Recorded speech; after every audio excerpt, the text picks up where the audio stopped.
Hello everyone, welcome back to the channel. In our multithreading series, we have already covered some really important and powerful concepts that help us to understand how thread work in Java. In the previous video, we learned about thread synchronization and also learn about the synchronized method using a real-life example of an online shopping system. That example helps us to understand why synchronization is necessary when multiple threads try to access the same resource.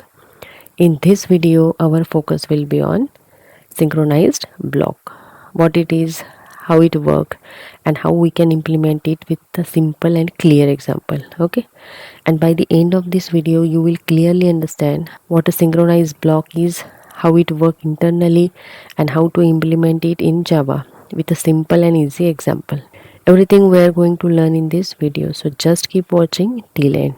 So without wasting any time, let's get started.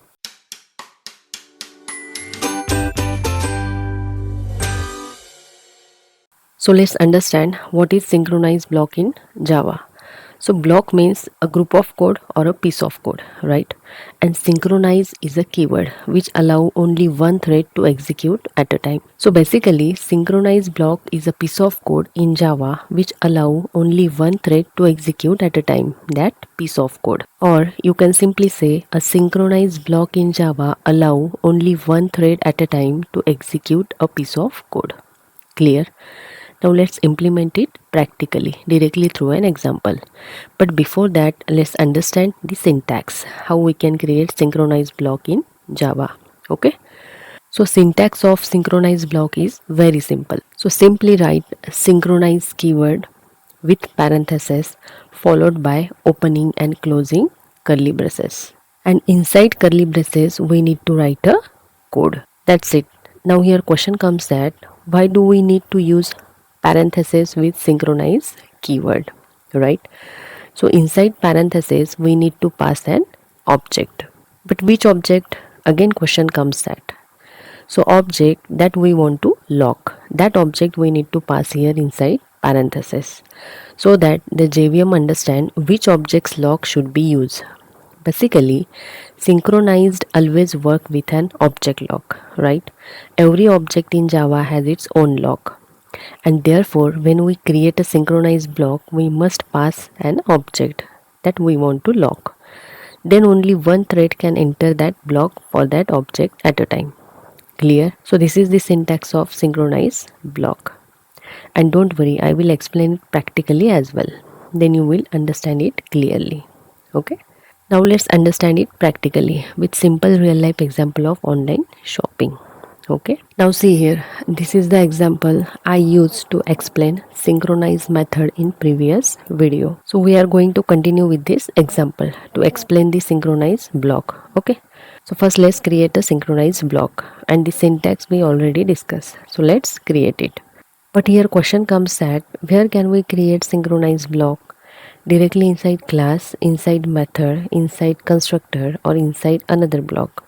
So always remember, in Java, a synchronized block must always be inside a method, a constructor, a static block, or inside an instance block. You cannot create a synchronized block directly at the class level. That means a synchronized block must always be inside an executable block. You cannot create it freely at class level. Okay. So let's create it inside buying product method. So just remove this synchronize keyword because we are going to create a synchronized block inside it. So let's write here synchronized keyword with parenthesis followed by opening and closing curly braces and put all these code inside it. Now here we will need to pass an object, right? Now see here, both the threads are using the same object, that is object of this class. That means both the threads sharing the same object. That's why we need to pass this object, that means the object of this class, to this synchronize block, so that JVM will use lock of this object to process the synchronization. So let's pass here the object of this class, that is current class object. But instead of passing object here, we can pass this keyword because this represent the current class object. and I have already made a separate video on this keyword, how this keyword works. So let's pass here this keyword. That's it. And don't worry, I will explain complete code and execution flow of the program, how synchronized block work, what happen when thread enter a synchronized block and all. Everything I will explain, okay? But if you haven't watched the previous video of synchronized method, then please watch it first and then come back to this one, so that you can clearly understand what's going on here. Because in the previous video I already explained the complete code, how the synchronized method work and what happen when thread enter a synchronized method. Additionally, I explained what is synchronization with a diagram. I covered everything in detail in that video, okay? So this is our synchronized block. Now let's understand the code. After that I will explain the execution flow of this program. Then you will clearly understand how synchronized block actually work, okay? So this program is based on an online shopping system. In this program, both the threads trying to access the same resource and its stock variable at the same time, and when multiple threads access the same resource simultaneously, then there is a chance of getting incorrect result, which leads to data inconsistency, and this problem is called as race condition, and we can resolve this problem using a synchronized method or synchronized block to get the correct result. So in this example I will explain how we can prevent a race condition using synchronized block. I hope you understand the basic concept of this program. Now let's understand the code. So here I have created a class product which implement runnable interface, and here stock variable declare and initialize with value 1. This represent only one item is available in stock, okay? And both the threads try to access it simultaneously. It means this stock variable is a shared resource that both the threads will try to access. And here override the run method of runnable interface. So when thread start, it automatically execute this run method, and thread will call buying product method. And inside buying product method, I have created a synchronized block and put the logic inside it. So here if stock is greater than 0, that means if stock is available, then current thread name and order is confirmed will print on console, and then stock will decrease by 1. And if no stock left, then the current thread name and product is out of stock will print on console. And I will explain how synchronized block work and how thread behave when it enter a synchronized block later, while explaining the execution flow of this program, okay? And here inside main method I have create object of this class, that is runnable object, and create two threads, thread 1 and thread 2. Both the threads using the same object, that is the object of this class, with different name, thread underscore 1 and thread underscore 2, okay? Alright, now let's understand the execution flow of this program, how the flow goes and how the synchronized block work, okay? So program will start from the main method.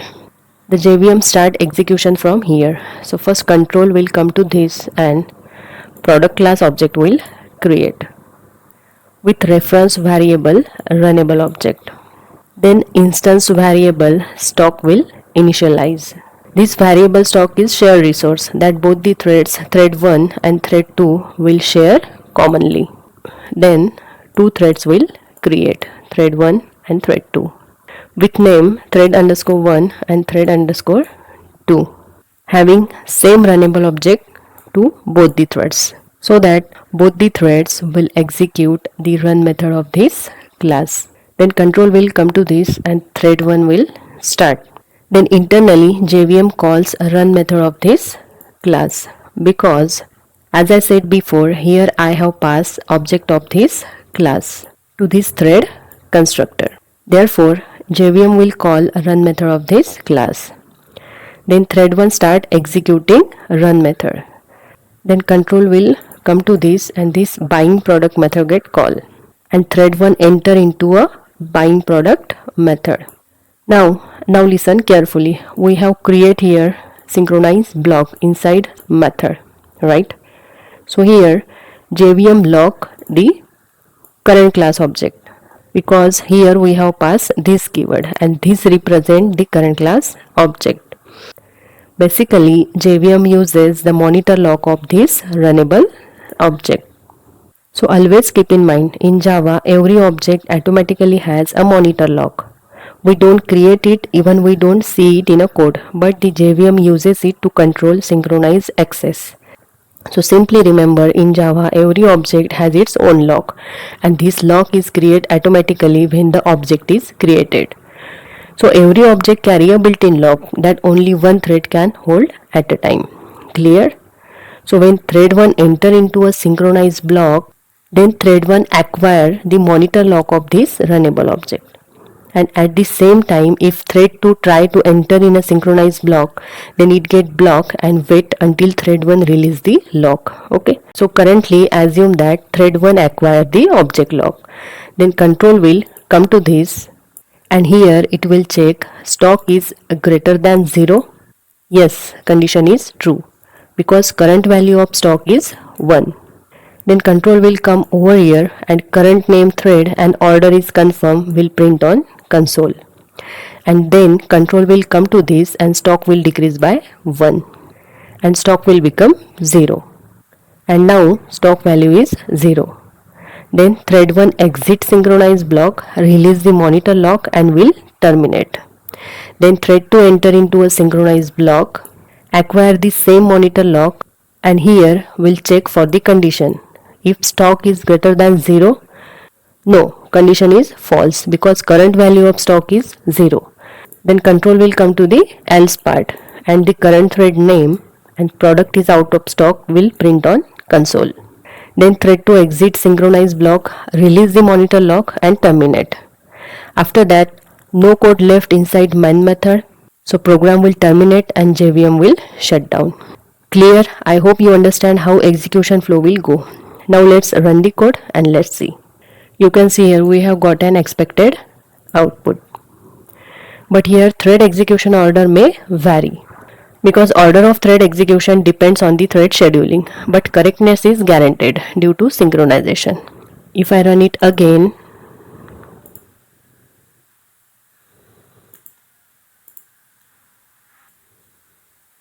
you can see here order of execution has been changed, but output is correct. That's it. So simply keep in mind, in multithreading, multiple threads share the same data. So in this program, both the threads, thread 1 and thread 2, share the same runnable object and stock variable.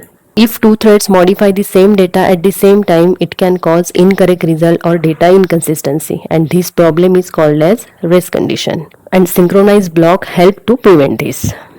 Clear? Now here comes a big and important question. If we already have synchronized methods, then why did Java introduce synchronized block? What was the need of it? So it's a frequently asked interview question. So in the next video, I will explain this topic and clearly understand why synchronized block are used and when they are better choice than synchronized method. We will break it down with practical examples so the concept become easy to apply in real projects. Okay?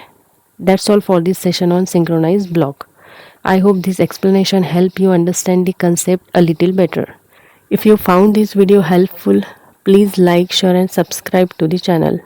Your support really motivates me to keep creating more useful and practical content for you. Alright, that's it for today. Now I am ending this session here. See you in the next video. Until then, keep learning, keep growing, and thank you so much for watching.